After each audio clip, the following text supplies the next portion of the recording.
এটা আপনার জন্য। আর এটা আপনার জন্য, পড়ে দেখবেন। এইখানে না, বাড়িতে গিয়ে পড়ে দেখবেন প্লিজ। আচ্ছা।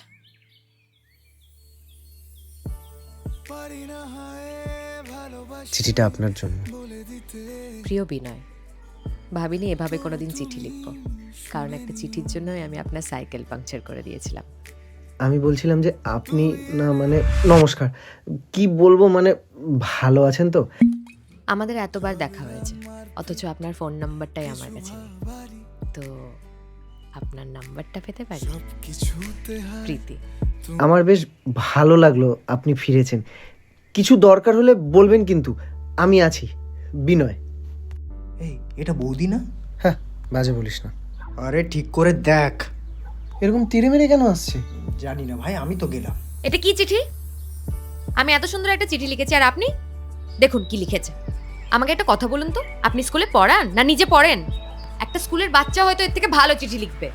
আমি কি বলবো সেটা বুঝতে পারছিলাম না। আচ্ছা, তাহলে বোঝার চেষ্টা করুন, আর দেখবেন বেশি দেরি না হয়ে যায়। চিঠি বলো আর কি চাই মন, সব দিতে পারি। উনি অন্য একজনের স্কুটিতে চড়ে চলে গেলেন। ঠিকানা হোক মেঘেদের বাড়ি।